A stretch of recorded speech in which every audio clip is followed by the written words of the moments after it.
If you pray to Joe Paterno on a nightly basis, this video is probably going to offend you. If you think that there should be a statue of a man who was a part of a conspiracy to help cover up several children, innocent children, being molested over the years, if you think there should be a statue up for this man, you're not going to like this video, let me tell you straight up. And I don't really care. Because if you're that morally bankrupt to be more concerned about Joe Paterno's legacy and, his name and his family fortune and all that crap, you really have no place being near my channel on YouTube or being near me in any way, shape, or form. Because I really hate people like you. You people are the damn dead weight of this country who think that we should defend these sort of incidences and the perpetrators of these crimes. Pretty much what I want to say in this video was that in the past few months, regarding the whole Penn State child molestation chain of events, there have been some recent discoveries and whatnot, and I'm not going to get into all that right now because it's been out for quite a while now. And if you don't know what's, been in the news, then go read. I'm not going to sit here and educate you on all that. What I'm here to say, though, are just my opinions on what's going on out there and how just idiotic some of these reactions are from different people all around the state and all around the country, for that matter. Joe Paterno, I think, is probably one of the slimiest individuals who ever lived in recent state history. There's nothing worse, no crime worse in my book than hurting a child, than doing anything to put a child's well-being in danger. And that's exactly what Mr. Paterno did for his last 10 years, from when he found out that the whole incident with Sandusky was going on, and he did the bare minimum he could. He went to the athletic director at Penn State University and just kind of let it go and didn't really do anything about it, which in my opinion, a crime as heinous as violating a child, that is worse than murder in my book. And I think that if you will agree to cover that up or conceal information that could bring the perpetrator to justice, and if you know who the perpetrator is, like Joe Paterno knew Jerry Sandusky was doing that, and he didn't do anything to stop it. Well, yeah, he went to like I said, the athletic director, but did he go to the police?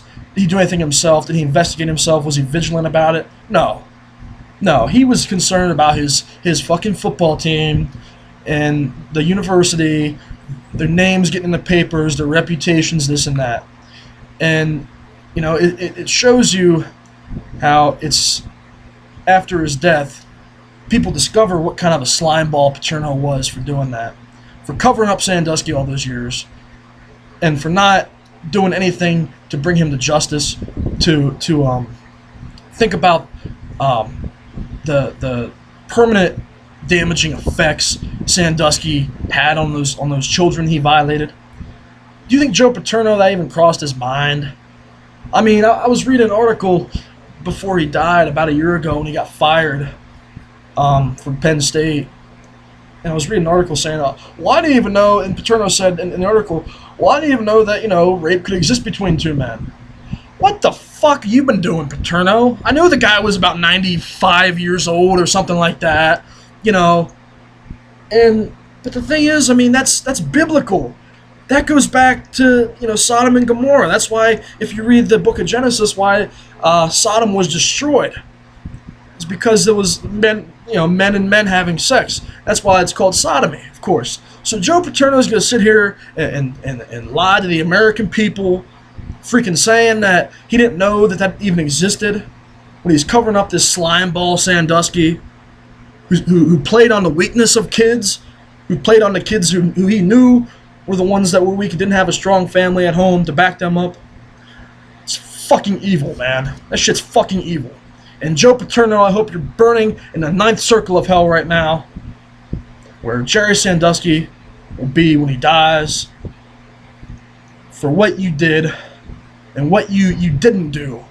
What you didn't do to help bring that man to justice and help this stop and help it just all end before it blew over into what it did.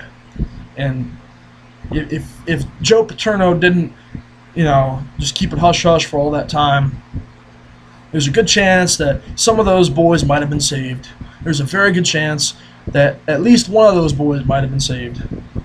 But Paterno and Penn State were so uptight about their team and their organization that they forgot about what was more important in this situation, and that was the well-being of these children. If you ask me, Penn State is lucky to even have a fucking football team. They're lucky to have a fucking team, man. I mean, seriously, you have somebody bitching up at State College saying, well, it doesn't give them anything to do on weekends. They have all these penalties now. They got off easy. Penn State got off fucking easy. All right? If it was up to me, you go into Penn State and you take away the football team like that, man. Because all that shit that was going on all those years is messed up. And Joe Paterno, who was worshipped by the people in this state, he did so much to cover that up. He did the bare minimum he could that he was allowed to. The bare minimum, going to the athletic director. And that's it. If that was anybody else I would have known in that situation, anybody, family, friend, acquaintance, living, dead, they would have done more than just gone to the athletic director. And I think anybody with a good head on their shoulders and a good set of morals would do more than Paterno did. So Joe Paterno, I hope you're paying for your sins right now, because that was evil.